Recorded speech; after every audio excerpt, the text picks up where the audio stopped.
Halo, perkenalkan saya Rami Ratidia dari Binus University jurusan Accounting kelas TKFA dengan NIM 2802518622. Di sini saya akan mempresentasikan mengenai kesetaraan gender di transportasi umum. Topik offline yang pertama kita bahas yaitu latar belakang masalah, rumusan masalah, hasil temuan di lapangan, solusi yang ditawarkan, refleksi pribadi. Oke, baik. Yang pertama akan kita bahas yaitu mengenai latar belakang masalah. Latar belakang masalah yang terjadi. Transportasi umum merupakan bagian penting dari kehidupan masyarakat modern saat ini. Sebagai sarana mobilitas utama bagi banyak orang, diharapkan bahwa transportasi publik ini memiliki akses yang mudah, yang nyaman, yang aman juga bagi semua pengguna tanpa terkecuali. Namun, dalam praktiknya masih terdapat ketimpangan, ketimpangan gender yang berdampak pada pria, perempuan, dan kelompok rentan lainnya. Salah satu masalahnya adalah aspek keamanan dan kenyamanan. Penelitian menunjukkan bahwa misalnya perempuan itu lebih sering menjadi korban pelecehan seksual di halte, di terminal. Kemudian eh, lambatnya pekerja di transportasi umum. Tugas di transportasi umum memperburuk situasi ini. Kemudian selain masalah keamanan dan kenyamanan, ada masalah juga mengenai desain transportasi yang tidak inklusif. Banyak sistem transportasi umum yang belum sepenuhnya mempertimbangkan kebutuhan pengguna dengan tanggung jawab domestik yang lebih besar. Misalnya ibu yang bepergian membawa anak kecil, lansia yang membutuhkan lift dan eskalator, atau ibu yang butuh ruang untuk menyusui, orang disabilitas yang lebih butuh ruang, kemudian ibu ibu yang memiliki bayi yang membawa stroller itu juga kurangnya ruang dan fasilitas. Oleh karena itu, untuk mewujudkan transportasi umum yang inklusif diperlukan adanya pendekatan berbasis data, yang dimana pemerintah dan operator transportasi harus bekerja sama untuk menciptakan transportasi umum yang aman dengan desain yang inklusif, fasilitas yang memadai, sehingga transportasi umum itu bukan hanya sekedar alat mobilitas, tetapi juga sarana yang menciptakan lingkungan yang aman, nyaman, dan setara bagi semua. Lalu yang di slide selanjutnya, saya akan membahas mengenai rumusan masalah. Yang pertama ada pertanyaan bagaimana tingkat kesetaraan gender dalam akses penggunaan transportasi umum. Yang kedua, apa saja hambatan yang dihadapi perempuan dan pria dalam menggunakan transportasi umum. Yang ketiga, bagaimana cara memastikan. Rumusan masalah ini akan saya bahas jawabannya di hasil temuan di lapangan. Baik, hasil temuan di lapangan ini yang sudah saya lakukan saat interview di tugas kelompok sebelumnya mengenai kesetaraan gender di transportasi umum ini. Yang pertama saya bahas yaitu tingkat kesetaraan gender. Tingkat kesetaraan gender dalam akses dan penggunaan transportasi umum sebenarnya semuanya sudah memiliki akses yang sama terhadap transportasi umum, tetapi penggunaannya saja yang berbeda. Karena pola penggunaan yang berbeda, seperti perempuan cenderung melakukan perjalanan lebih banyak, seperti itu, sedangkan laki-laki sebaliknya. Lalu, yang kedua itu saya akan bahas mengenai pertanyaan yang tadi, hambatan yang dihadapi perempuan dan laki-laki dalam menggunakan transportasi umum.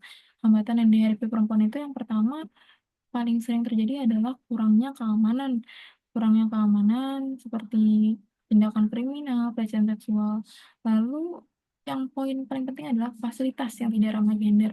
Jadi kurangnya kursi prioritas, akses yang terbatas, misalnya sulit bagi ibu hamil atau pengguna stroller, stroller bayi atau toilet umum yang tidak bersih dan tidak aman. Lalu apa sih hambatan bagi laki-laki? Hambatan yang dihadapi laki-laki biasanya stigma.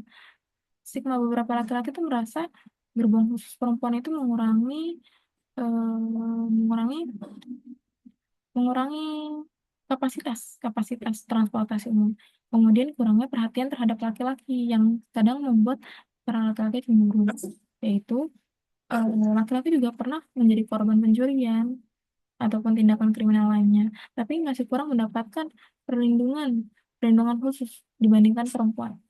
Lalu rumusan masalah yang ketiga mengenai cara memastikan kebijakan kesetaraan gender dalam transportasi tetap adil dan diterima oleh semua pihak.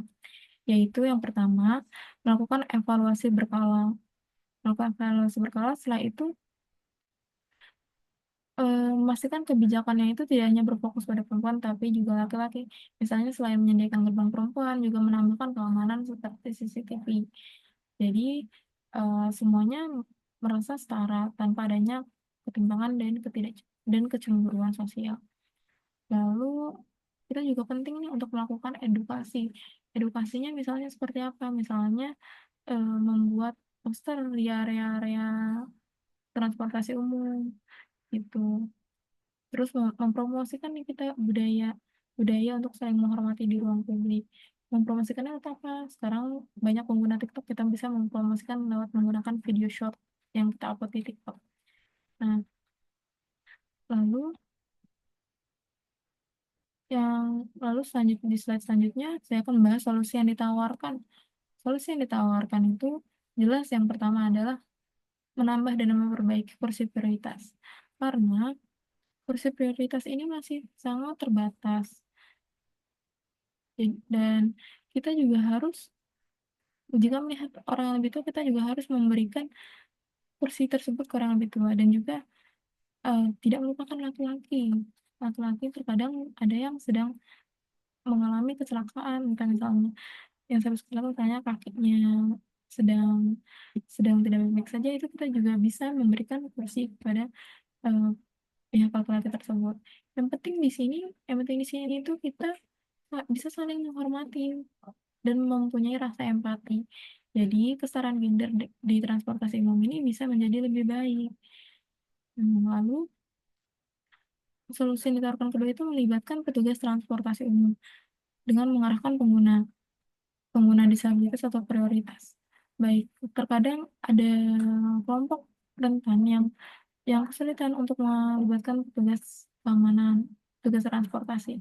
Jadi jika kita melihat ada lansia yang kesulitan atau ada yang mengalami disabilitas, kita bisa minta tolong untuk petugas transportasi untuk membantunya. Lalu yang terakhir mengedukasi masyarakat dengan kampanye seperti yang tadi saya jelaskan, bisa menggunakan sosialisasi atau membuat poster. Lalu yang terakhir ada pendidikan kesetaraan gender sejak dini. Ini bisa dimasukkan ke kurikulum sekolah. Jadi biar kita eh, saling menghormati dan tidak mengabaikan serta tidak memberi stigma buruk. Oleh karena itu, yang terakhir di slide terakhir di slide terakhir ada refleksi pribadi. Baik, refleksi pribadi. Jadi dalam kesetaraan gender di transportasi umum ini, saya sudah melakukan interview di tugas kelompok sebelumnya, dan saya merasa bahwasanya kesetaraan gender ini bisa diperbaiki dan bisa ditingkatkan lagi agar lebih baik dengan cara kita saling peduli terhadap hak sesama penumpang. Kemudian kita juga harus lebih peduli terhadap bagaimana orang-orang membutuhkan pertolongan, dan jangan abai gitu. Jangan pura-pura tidur, padahal ada orang yang lebih membutuhkan gitu. Kita juga harus ber, cenderung cenderung memberikan bantuan, misalnya melihat orang yang lebih tua, kita cenderung memberikan kursi. Oleh karena itu, sekian dari saya. Sekian presentasi dari saya. Mohon maaf jika banyak sekali kekurangan.